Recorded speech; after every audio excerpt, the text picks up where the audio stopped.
Satyam Jnanam Jyoti Aravinda Jyoti Aravinda Jyoti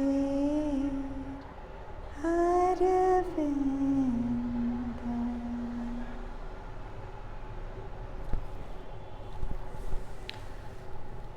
So let's begin with the metaphor of a baby in a womb. When the baby is inside the mother's womb, the umbilical cord is bringing it exactly the nourishment it needs. And the baby is growing happily, healthily. It's getting just the right amount of protein, nutrients, everything. Then the baby is born. 2-3 years later, it starts developing a mind. It develops taste buds. It says, I want to eat this, I don't want to eat that. And that's where all the trouble begins, right? When it's in its mother's womb and it's accepting what the umbilical cord is bringing to it, the umbilical cord is bringing it exactly what it needs in the right proportions. The moment the baby starts desiring this food, that food, trouble sets in a way, in the metaphor, health troubles, etc. So that is what is really our condition also. If we just allow ourselves to rest in being, the universe all the time brings to us exactly the experiences we need through all millions visible and invisible umbilical cords. It gives us exactly the food we need. But the moment I start desiring, the moment I say I want this, I want that, often my desires interfere with my well-being. Yeah? And why do I desire? Because when I'm not thinking, when I'm one with being, I'm one with the source which is bliss. I'm already happy. But the moment I engage in thinking and overthinking, that thinking closes the door on the source of bliss that I already am. Then when I'm unhappy, I have the illusion that fulfilling desires will make me happy. But if I'm wanting desires, I want to fulfill desires, thinking that if they are fulfilled, then I'll be happy. But if I'm already happy, one with being, one with my source, then I don't need desires to make me happy, right? It's because I've lost touch with my source. That story of the musk deer. The musk deer gives off a beautiful fragrance. It smells it and it runs through the whole forest trying to, where is this fragrance? What's the source? It doesn't realize that it's coming from itself. So a poet once beautifully said, every desire you have is an excuse for God. You're actually looking for your God self. But because you don't know how to find it, you're thinking this desire will make you happy, that desire will make you happy. So now Mother's written something very beautiful about this. So let's read it. This is aphorism 95 of Sri Aurobindo. Only by perfect renunciation of desire or by perfect satisfaction of desire can the utter embrace of God be experienced. So if you renounce all desires or perfectly satisfy them, then you'll have the embrace of God. For in both ways the essential precondition is affected. Desire perishes. Now Mother says, it is impossible to desire, to satisfy desire perfectly. It is something impossible. And also to renounce desire, she says, is not possible. You renounce one desire and you have another. Therefore, both are relatively impossible. What is possible is to enter into a state where there is no desire. Do you understand what mother is saying? She's saying if you're in a state where there are lots of desires, it's not possible to fulfill them all, nor is it possible to renounce them all. But it's possible to reach a state where you have no desires. Not that you're in a state of desire and you're able to either renounce or fulfill. That can't happen. But if you step back and you reach a state where you have no desires, that is possible. It is a pity that I cannot note down all these experiences that come, mother says, because these last few days and during a whole period, there has been a very clear perception of the true working, which is the expression of the supreme will, translated spontaneously, naturally, automatically through the individual instrument.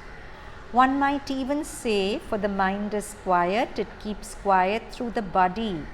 And the perception of the moment when this expression of divine will is clouded, distorted by the introduction of desire, that special vibration of desire, which has a need for something or the attachment to something.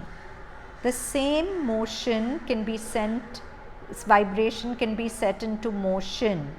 So, mother is saying that everything in existence is manifesting through a higher will, a secret will, a divine will. In Savitri it's written, whether it seem good or evil to men's eyes, only for good the secret will can work. So there is that secret will doing everything. And mother saying that secret will has a vibration of peace, harmony, ease.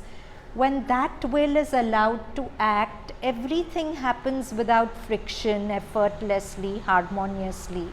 But mother says the moment there's a vibration of desire, it distorts that will. So what would have happened smoothly, effortlessly, beautifully, happens with friction and disharmony. And if you go to see, desire is the opposite of surrender, right? If you desire something, in that moment you're not surrendered. You're not surrendered to mother, whatever you give me will be great. So the moment you have that vibration of desire introduced, it's somewhere going to distort the working of the supreme will. That's what mother is saying. So she's saying, by the introduction of desire, the special vibration of desire, which has a quality all its own, and which has many apparent causes. It is not only the thirst for something, the need for something, or the attachment to something. The same vibration can be set in motion, for example, by the fact that the will which is expressed seems to be, or at least mistaken for, the expression of the supreme will. But there has been a confusion between the immediate action, which was obviously the expression of the supreme will, and the result which should have followed. It is a mistake we very often make. We are in the habit of thinking that when we want something, it should come to us, because the vision is too short-sighted and too limited.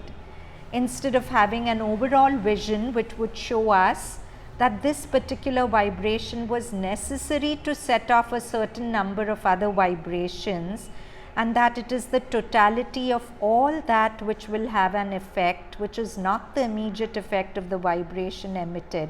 Mother herself is saying, I do not know if this is clear, but this is a constant experience. What she's saying, I'm repeating, she's saying the supreme will has decided to do something.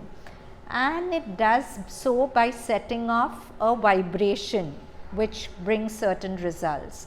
Now the moment I have a vibration of desire, I want it this way, that vibration enters the vibration emitted by the supreme will and diverts its flow.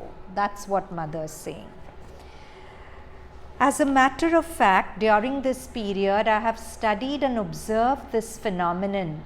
how the vibration of desire is added to the vibration of will emitted by the Supreme in our little everyday actions. And with the vision from above, if we take care to maintain the consciousness of this vision from above, we can see how this vibration emitted was exactly the vibration emitted by the Supreme. But instead of obtaining the immediate result expected by the surface consciousness, it was meant to set off a whole series of vibration to achieve another more distant and more complete result. What she's saying is, I want to reach a place by 5 p.m. today. That's my will, that's my desire. But the Supreme has emitted a vibration that I will reach there by 7 p.m., not 5 p.m., maybe because I'm meant to meet somebody who will be there at 7 p.m. But if I keep having this desire that no, I must reach by 5 p.m., I must reach by 5 p.m., I must get this goal by so and so date, then I'm distorting the vibration of the Supreme Will. And finally, the Supreme Will only prevail. The will of my desire can't prevail against the Supreme Will.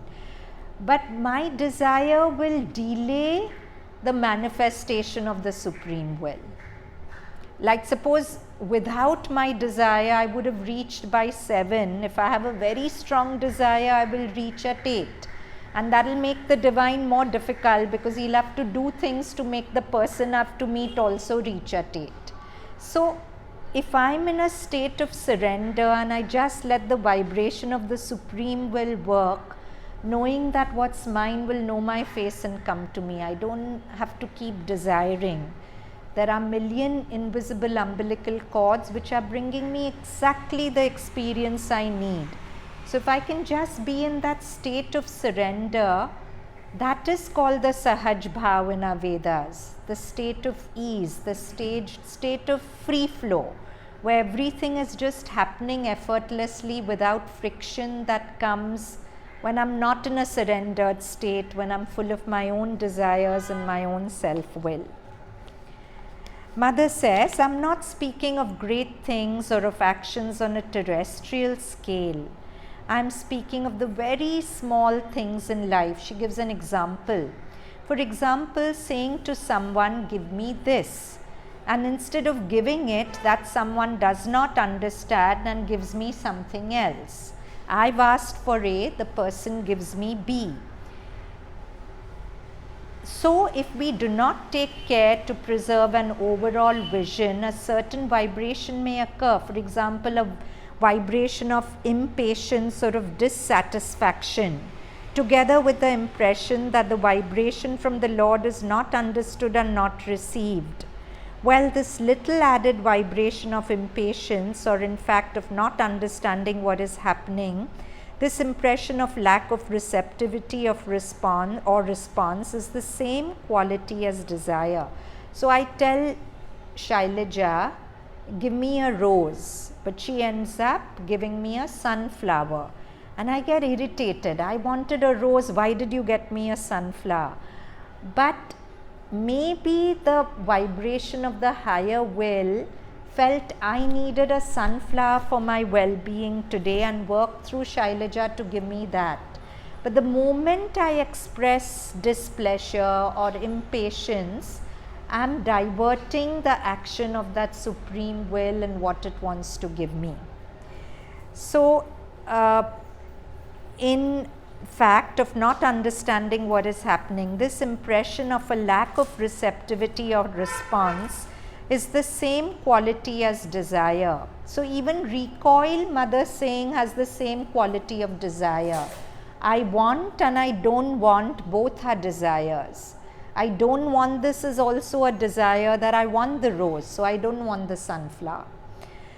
Well, this little added vibration of impatience, or in fact of not understanding what is happening, this impression of lack of receptivity or response is the same quality as desire. It cannot be called a desire, but it is the same kind of vibration. This is what comes to complicate things. if we have the complete exact vision, we know that give me this will produce something other than the immediate result, and that this other thing will bring in something else which is exactly what it should be. If I get a sunflower instead of a rose, I need the sunflower. So let me say yes to it instead of thinking, oh, but I wanted a rose. I asked for a rose. Why is she so silly? Why did she get me a sunflower? All that.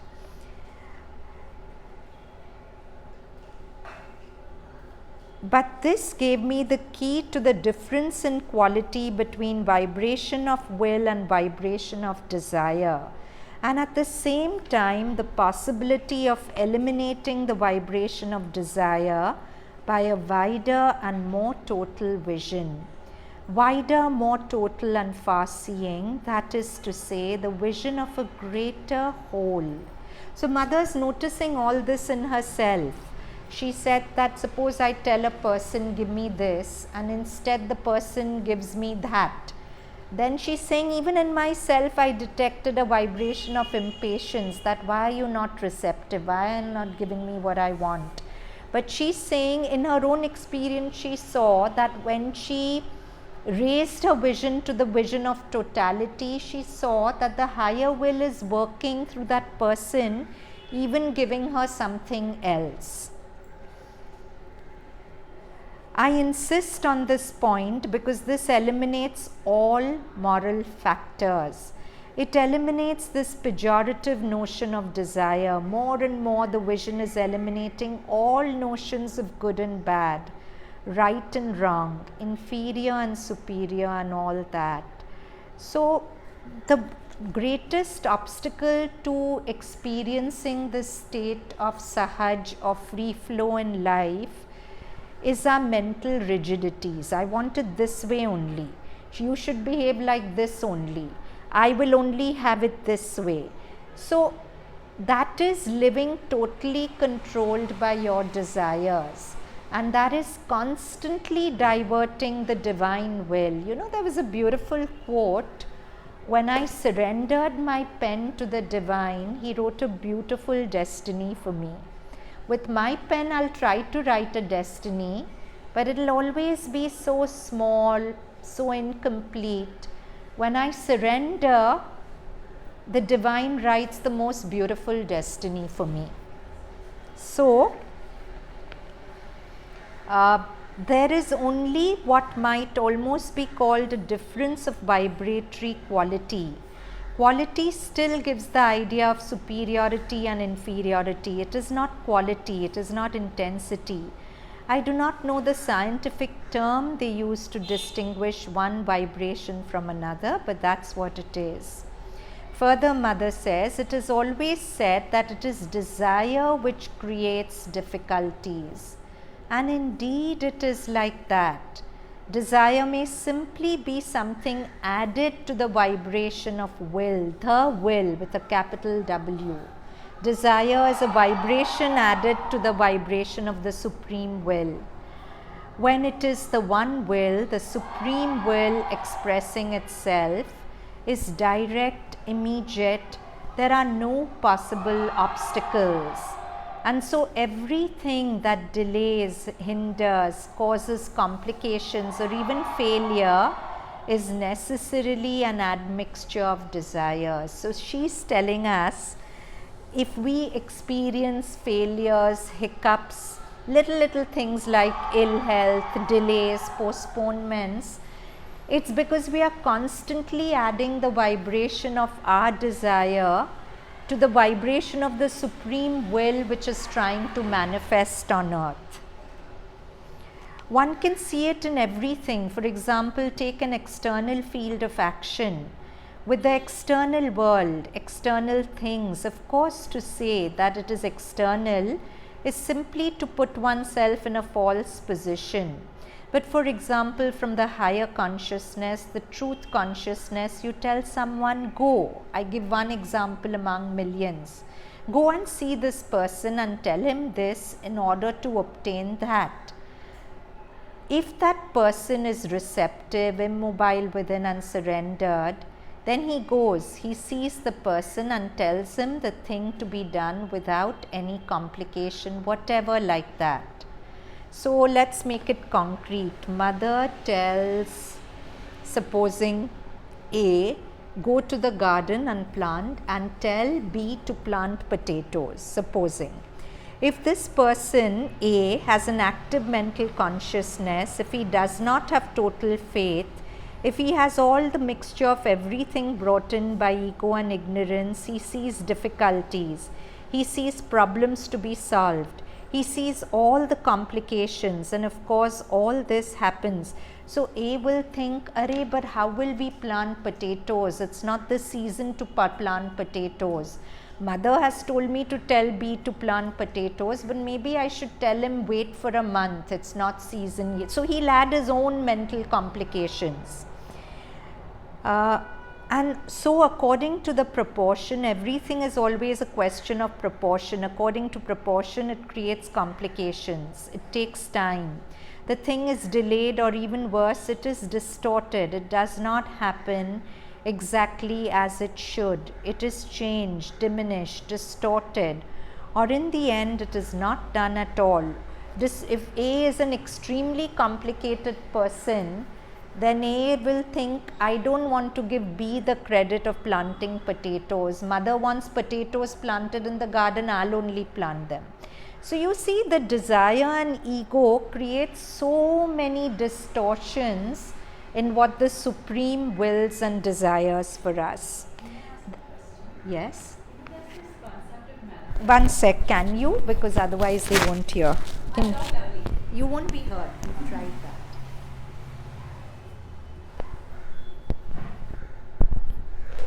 There's this concept of manifestation, which is like, think about what you want, and if you think about it very deeply, you're able to like bring it to life. So then how does that concept work with this? Yeah. So of course, if you're asking me, my personal answer is surrender is much superior to manifesting. But if you can't surrender, instead of thinking negatively and in a small way attracting the negative things, it's better to think positive so that there are more chances of that coming in. But you remember the plane story, all of you know that. I mean, that plane crash, I've said it 100, you know it, right, Tanu? Yes or no? No? Okay, everyone knows it? The one where it was supposed to crash. Yeah. So my point is, that person on plane, he was in such surrender. Anyone here who doesn't know that story? Okay, this is a true story. I'm repeating it for the nth time, but it's so worth it because it's a true story. There was a person who'd gone to Pondicherry, met the mother when she was in her body, and we know that even one moment of that contact with her, it shifted lifetimes of archives and samskars and whatever. And this person was in a completely altered state of being when he boarded the flight to go out of Chennai. Now there was turbulence, everything started shaking, the captain was announcing bad weather, buckle up, etc. And it looked like the plane was going to crash, but this one man, he was in such an altered state, he had no vibration of fear. He just sat back. He was in that state of sahaj, of flow. He just sat back and told the mother, I've seen you once. If I die, you'll take care of me in my death. If I live, you'll take care of me in my life. Do whatever you want. Surrender is that capacity to tell the mother, do whatever you want. Very difficult. When we really want something, it's very difficult to surrender the desire and tell mother, do whatever you want. But if we reach that, that's when her force acts the maximal. So after a while, the plane's turbulence settled, the plane landed. When the person wrote to the mother saying this had happened, and her secretary was giving mother that envelope, she said, oh yes, I know this person. His plane was destined to crash, but his surrender to me was so complete that my force could act completely unhindered. Exactly what we are reading. The divine will could act completely unhindered because there was no vibration of desire to distort it. And that could supersede the collective karma of everyone on the plane. Later on, there were reports of one person on the plane saying his horoscope said he was meant to die that year, etc. But that's the power of surrender of even one individual on the whole plane. Now, if at that moment, if he prayed to Mother, of course Mother would have helped, but her force would be limited. Maybe the plane would have crashed, but he would have escaped with less injuries or whatever. But when you have that kind of surrender, then the universe corrects itself. So in my mind, surrender is far superior. If you can have access to that kind of surrender, it's far superior to prayer or manifestation. But if you don't have access to that kind of surrender, then certainly pray and manifest. It's better than just giving in to negativity. Does it answer? Okay, what's your question? In the moment when his plane was about to crash, he didn't have enough time to manifest. Like, would this have been a stress response, like, please save my plane or something? But if you're looking towards, say, an incident 2 years down the line, I want to graduate from college and get X type of a job or something, so you have a 2-year span where you can even for that, Tanu, see, if we are creatures of desire, and it's hearing one talk, you're not going to reach a state where you won't desire and you'll be in that surrender. So if that desire is very strong in you, of course you must pray to the Mother for it. But I always pray to it with one thing added on, that I really want this, but finally your will. But hypothetically, if you could be in a state where you trust Mother so completely that you tell her, Mother, I know my future is in your hands and it's going to be bright. So do whatever you want, I'm good with it. That is the ideal. If you can't reach it, of course, do what you can from where you are. Sir, one last question. You have to be louder. Even if what you want is the same as what Mother wants for you, you wanting it will still distort it. Yeah, because you'll want it now. Mother may feel the time to get it is in its season. But if you keep saying, I want it now, that vibration of desire, Mother says, will distort her will. In the example that you gave, the instructions were pretty clear. Can you speak on the mic, please? It won't work. Everyone thinks they are very loud, but on the recording we find you're not. So the example that you gave, the instructions were pretty clear, like you take this and you give it to this person. But in life it's not that clear. Like, how do you know if your mind is telling you to do it or it's from the divine? So you don't know. You don't know. You don't know the divine's will because we are living in ignorance. But therefore it's always good to keep asking, Mother, I want this, but what is your will? Tell me what your will is. And somehow it will guide you. If Mother has said every sincere prayer is answered, if your will is really sincere, you'll get an indication from within, provided you're not stuck up that, Mother, I want it this way only.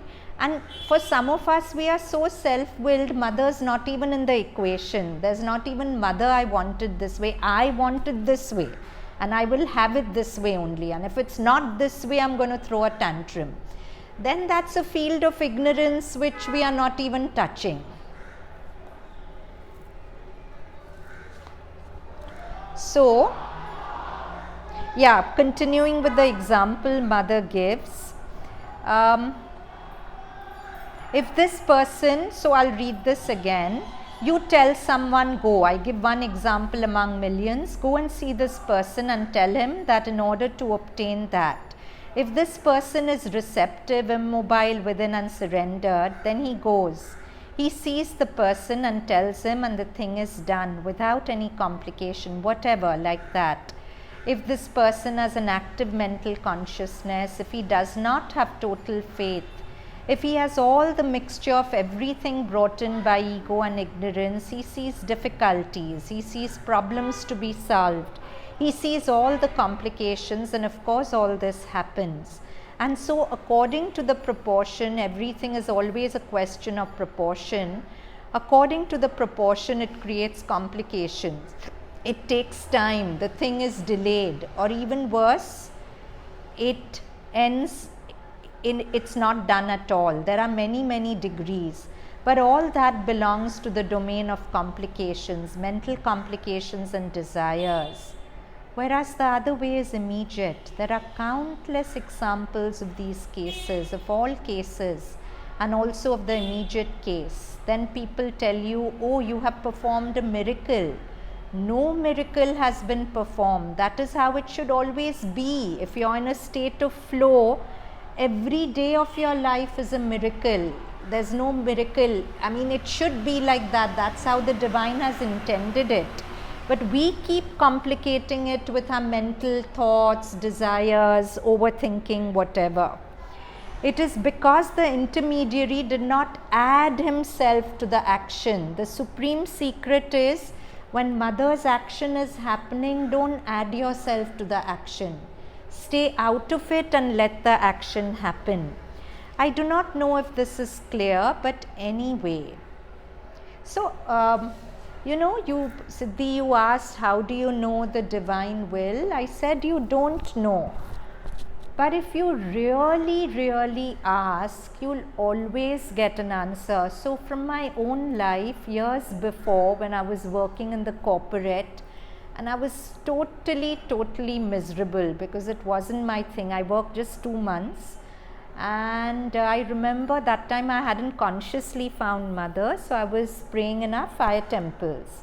And I was telling God that this is just not my thing. What should I do? Please guide me. I want to find my instrument to play in life. And without thinking, it came into my mind, go to JB Petit. That's the school where I teach. And the fire temple was next door to JB. It's, if you know, there's that. So I just went out of the fire temple without thinking. I went to the principal. I said I'd like to teach. If I thought about it, I'd have never done it, because those days teaching wasn't a socially acceptable job. I started my job on a salary of 2,500. And mentally it wasn't a logical thing to do. In the corporate, of course, you're earning much more. But it was just, thank God, in that moment, mother had captured my mind. I didn't add mental complications to it. The supreme will probably told me go to JB. I didn't think twice about it, because thinking twice I wouldn't have followed it. And that's how the whole journey began. So if you ask, you will always receive an answer. And I'm not saying it'll be immediate like this. Here it was immediate, but sometimes it's not immediate also. But always ask. Sometimes you may not even receive an answer, but if you're really saying, Mother, I want your will to be done, Mother will maneuver things so that her will is done. If you're receptive enough and you sincerely want her will rather than your object of desire.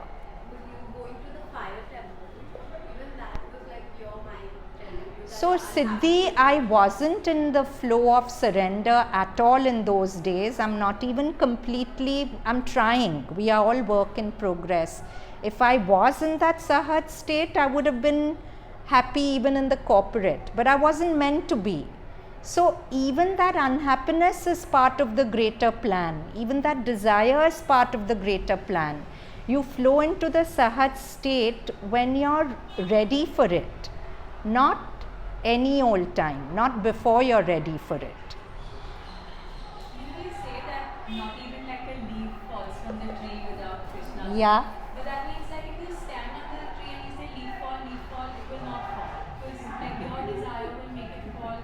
My question is, ultimately, is your delay part of the bigger plan, or is it like outside the bigger plan that you have? So Tanu, nothing is outside the bigger plan. But conscious collaboration is when you fulfill the plan in a shorter time. If you don't consciously collaborate, the will still happen, but it will take much longer through many detours and whatever else. Actually, mother has replied exactly this question. How Who? do we know that mother? Huh. How do we know that this is the divine will? So what is her answer? We have to find it. Okay. Exactly this question was asked and mother has replied beautifully.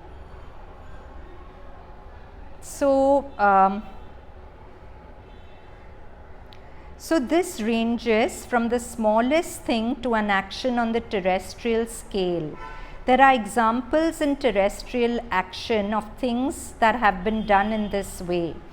If there is a good intermediary, nobody understood how it was done, why it was done, like that, very, very simply, everything turned out well. And in other cases, to get a visa or a permit, one has to move mountains, isn't it? When you're not in that sahaj and flow state, everything becomes difficult. But when you're in that state of flow, everything just smoothly flows. So from the smallest thing, the smallest physical indisposition to a worldwide action, it is all the same principle. Everything comes to the same principle. So if your actions get done with a lot of effort on your part, you're not in the flow. When you're in the flow, the same things get done so effortlessly that you don't even know how it happened, because something bigger than you carried you through it. Does this apply to daily, like your work and If you're in that state of flow, if you're in that consciousness, if you're not, then it happens in relation to your consciousness. Now, this is a beautiful passage from Michael Singer's book, The Surrender Experiment. So, Michael Singer says, every day we give precedence to our mind's thoughts over the reality unfolding before us. We regularly say things like, it better not rain today because I'm going camping. Or I better get that rain because I really need, I better get that raise because I really need the money. Notice that these bold claims about what should and shouldn't be happening are not based on scientific evidence. They are based solely on personal preferences made up in our minds. Without realizing it, we do this with everything in our lives. It's as though we actually believe that the world around us is supposed to manifest in accordance to our own likes and dislikes. It doesn't. If it doesn't, surely something is very wrong. This is an extremely difficult way to live, and it is the reason we feel that we are always struggling with life. You're right. Why do we feel we are always struggling with life? Because we have an idea of how the day should be, how people should be, and when it doesn't turn out like that, we are always oscillating between joy and disappointment. Joy if what we want happens, disappointment if what we want doesn't happen. Nonetheless, it is also true that we are not powerless in the face of the events unfolding around us. We have been gifted with the power of will. From deep inside, we can determine how we want something to be and apply the power of our minds, hearts, and bodies in an attempt to make the outside world conform. But this puts us in a constant battle of our way versus the way it would be without our intervention. This battle between individual will and the reality of life unfolding around us ends up consuming our lives. Yeah, this battle between my will and the reality unfolding. I want you to treat me like this, but you're treating me like that. I want you to behave like this, but you're behaving like that. This battle controls our life. When we win the battle, we are happy and relaxed. When we don't, we are disturbed and stressed. Since most of us only feel good when things are going our way, I'll ask you when I finish it. Since most of us only feel good when things are going our way, we are constantly attempting to control everything in our lives. The question is, does it have to be this way? There is so much evidence that life does quite well on its own. The planets stay in orbit, tiny seeds grow into giant trees. Weather patterns have kept forests across the globe watered for millions of years. And a single fertilized cell grows into a beautiful baby. We are not doing any of these things as conscious acts of will. They are all being done by the incomprehensible perfection of life itself. All these amazing events and countless more are being carried out by forces of life that have been around for billions of years. The very same forces of life that we are consciously pitting our will against on a daily basis. If the natural unfolding of the process of life can create and take care of the entire universe, is it really reasonable for us to assume that nothing good will happen unless we force it to? That's it, no? Somewhere there's a program that nothing good will happen unless I force it to, unless I really make it happen. Taking it to another level, I worked last week with a boy who's so stressed that he can't keep any solid food in his body. After school, he has to go to the hospital and take an intravenous drip because any solid food he eats, he pukes out. Obviously, it's because he's constantly activating his sympathetic nervous system, constantly in flight or fight mode, constantly feeling under threat, constantly feeling I have to do to make things happen. Now, we did our yoga class, and the aha moment of our class was I was trying to make him watch his breath, and he felt very suffocated. He's saying, I can't observe my breath. So I said, why? So he was trying to do his breath also. He was in such a mode of I am the doer, he could not surrender to even his breath. He felt he had to make his breath happen. There was no concept of standing back even from his breath. So I had to spend 15 minutes just making him learn to watch his breath. And that was the shift. Within 10 days after, he could hold down some solid food, because from his breath he learned that I'm not doing anything. The body intelligence is making my breath happen. So if it's making my breath happen, it will make my academics happen, it will make everything happen. You see, when we live with the feeling that I have to do everything to get it done, we are in a very tight, rigid flight or fight state, and there's no flow. We shut our doors to grace. We shut our doors to the unseen hand, which will so effortlessly carry us if we just relax. So that's what this is.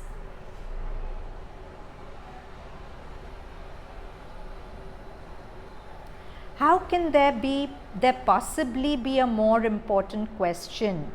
If life can manifest the DNA molecule on its own, not to mention create the human brain, how is it that we feel we have to control everything on our own?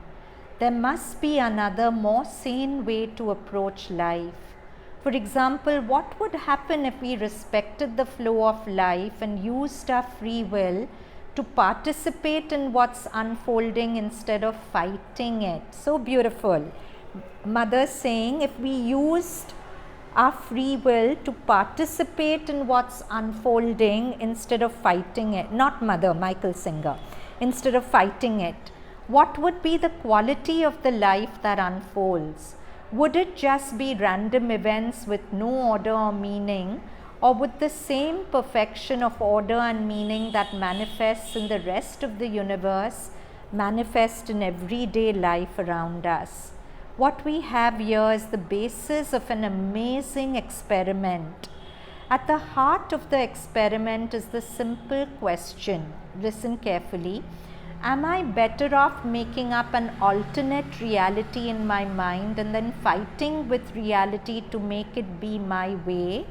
Or am I better off letting go of what I want and serving the same forces of reality that manage to create the entire perfection of the universe around me? Am I better off making up a reality in my mind that this person's like that, disgusting, I should never be around this person, this person's like that, this is that? Am I better off making up that reality and trying to fit life into the mold of that reality? Or am I better off letting go of what I want and serving the forces of reality that manage to create the perfection? This experiment would not be about dropping out of life.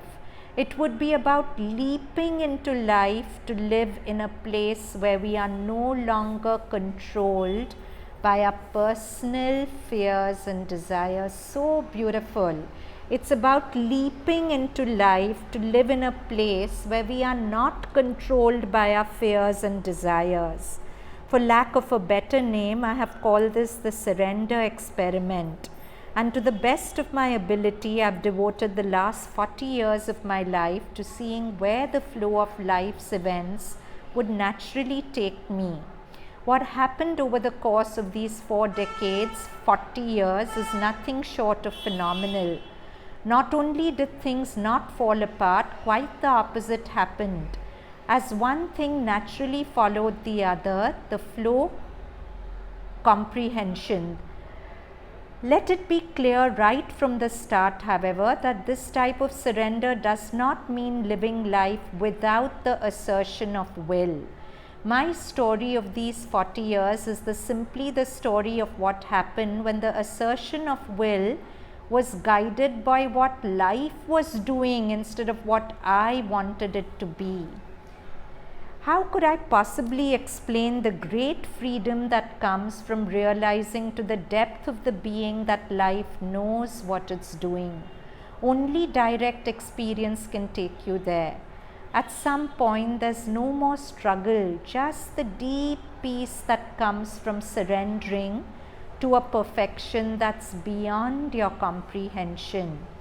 Eventually, even the mind stops resisting, and the heart loses the tendency to close. The joy, excitement, and freedom are simply too beautiful to give up.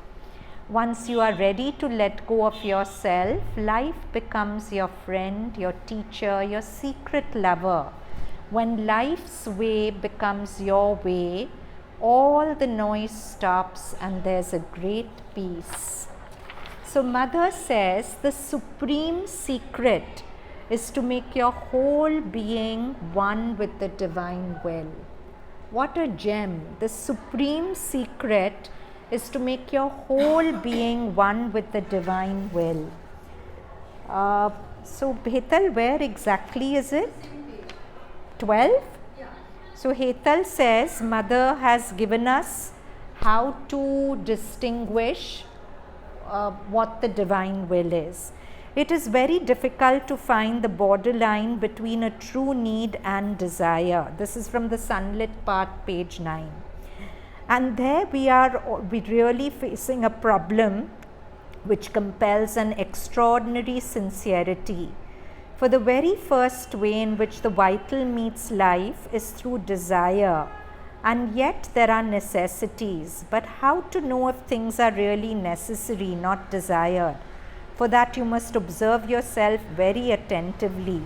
And if there is anything in you which produces something like a small intense vibration, then you may be sure that there lies a desire. For example, you say, the food is necessary for me. You believe, you imagine, you think that you need such and such a thing, and you find the necessary means to obtain the thing. To know if it is a need or a desire, you must look at yourself very closely and ask yourself, what will happen if I cannot get that thing? Then if the immediate answer is, oh, it will be very bad, you may be sure that it's a matter of desire. It's the same for everyone.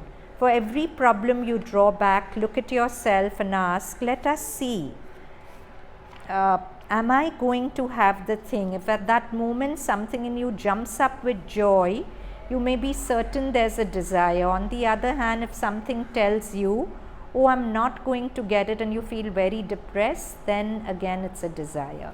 So basically she's saying if you're very attached to the result, it's a desire, it's not the divine will. Now lines from Savitri, page 278. In an outburst of heavenly joy and ease, life yields to the divinity within and gives the rapture offering of its all, and the soul opens to felicity. A bliss is felt that never can wholly cease, a sudden mystery of secret grace, flowers goldening our earth of red desire. So beautiful, the play of words. So the state of, we started our class saying that deep down we are already full, we are already bliss, we are already happy. Because we are not in touch with that happiness, we are desiring, because we are hoping that by completion of our desires we'll be happy. But this passage in Savitri is describing that state where we are in touch with that inherent bliss, and the last lines are, a sudden mystery of secret grace, flowers goldening our earth of red desire. The color of desire is red. But when we are connected within, have you noticed when at the Samadhi, Matri Mandir, or any time you're really contented and connected, you don't really have too much desires because you're already happy. When you're not connected and you're unhappy, you think that desires will make you happy. Yeah? So this is a beautiful passage. In an outburst of heavenly joy and ease, life yields to the divinity within and gives the rapture offering of its all, and the soul opens to felicity. A bliss is felt that never can wholly cease, a sudden mystery of secret grace, flowers goldening our earth of red desire. Then this is the last passage. It's again Mother's words on the inherent perfection of everything. Therefore, you must first of all identify yourself with the Supreme. Then afterwards, with this identification, you can return to a sufficiently exteriorized consciousness and see things as they are. But that is the principle, and to the extent that you're capable of realizing it, you reach a state of consciousness where you can look at everything with a smile of total certitude that everything is as it should be. When you go deep inside, you don't have a desire that this should go that way, that should go this way, because you just know that everything is as it should be. In Zen, there's a beautiful saying, sitting still, doing nothing, the wind blows, the grass grows. So when you're sitting still in your silence, you know that there's a higher intelligence making the wind blow where it needs to, the grass grow where it needs to. You don't have to do things to make your grass grow or to make the wind blow. You can just sit still and let life unfold. Naturally, people who do not think deeply enough will say, but if we saw that everything is as it should be, nothing would move. Your question, that if I keep looking at the leaf and saying it will fall when it wills, it won't fall. So that's what Mother's saying. People will say that if we saw that everything is as it should be, nothing would move. No, Mother says, you cannot prevent things from moving. Even for a fraction of a second, they do not stop moving. See, I have the illusion that unless I don't do, nothing will happen. So it's as silly as saying that because I looked at the fan started spinning. This sounds very silly, but do you understand it? We have this conditioning that everything happened because I did something. Yeah? But mother saying, no, you cannot prevent things from moving, even for a second. They do not stop moving. It is a continuous, total transformation, a movement that never ceases. And because it is difficult for us to feel like this, it is possible for us to imagine that if we were to enter into certain states of consciousness, things would not change. But even if we were to enter into an apparently total inertia, things would continue to change, and so would we.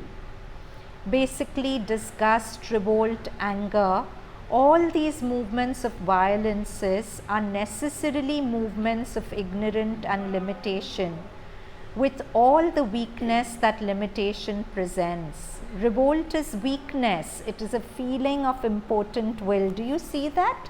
When you rebel against anything, when you get angry against anything, it's actually you're feeling weak. Your will is impotent. You can't make this happen, so you're angry. So it's beautiful how clear mother is. All revolt is anger because of an impotent will. An impotent will is weakness.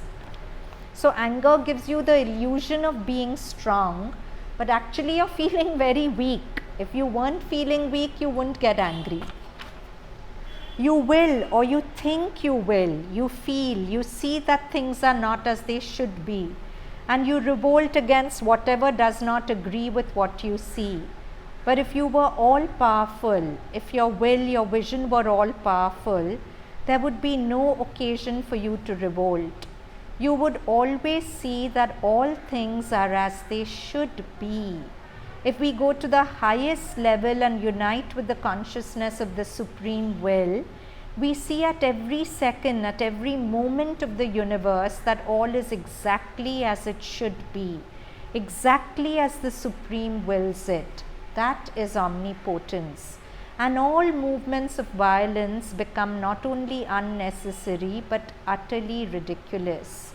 There is only one solution: to unite ourselves by aspiration, concentration, interiorization and identification with the Supreme Will. And that is both omnipotent and perfect freedom at the same time. Ramana Maharishi says it so beautifully: the bound cannot will and the free do not will. Do you understand? Do you understand? Explain. Come. Come on. It won't. Yeah.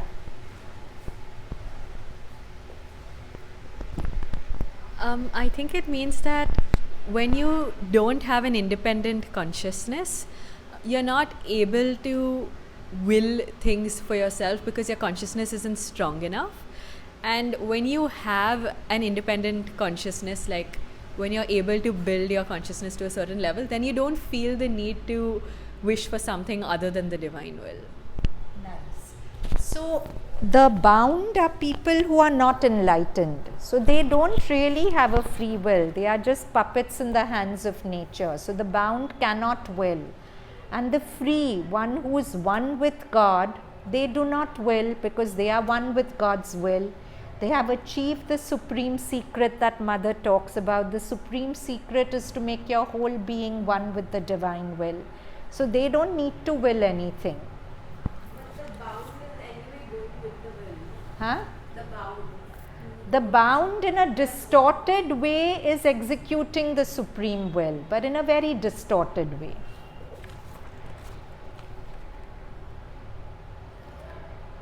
You may be on the way, but it is not the entire thing. So if you experience this, you realize that with this supreme freedom and supreme power, there is also a total peace and a serenity that never fails.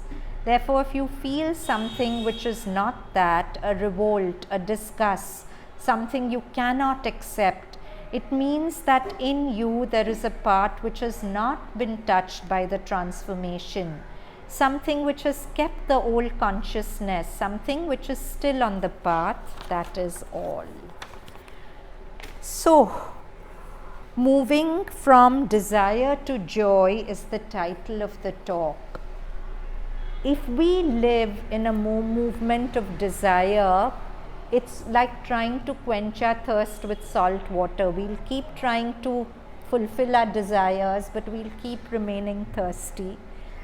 But if we connect within ourselves, if we become one with who we really are in our depths, the very fabric of that is fullness, is bliss, is oneness, oneness which contains everything, every object of desire.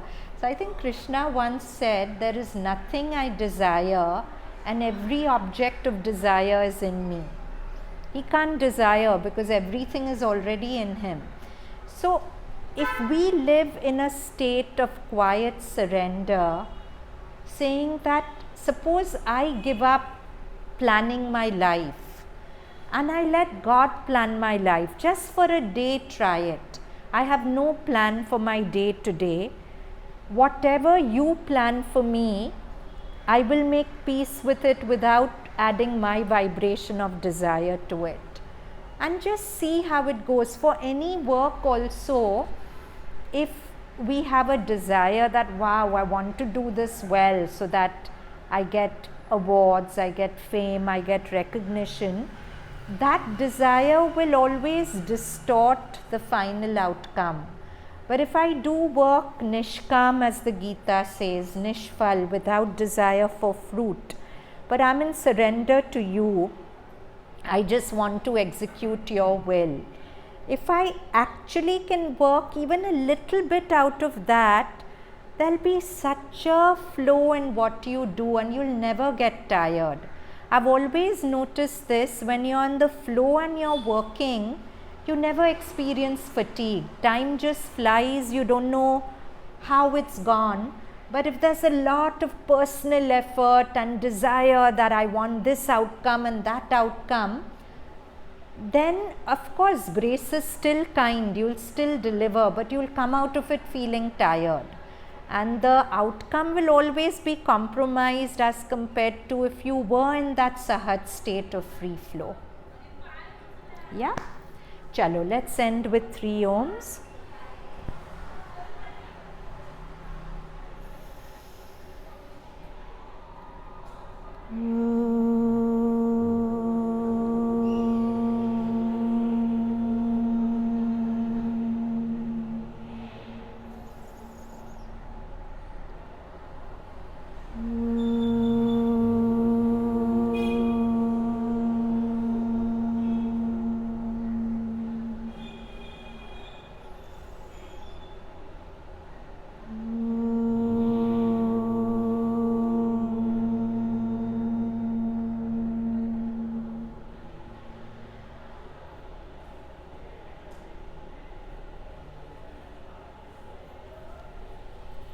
There will be no Savitri session for the next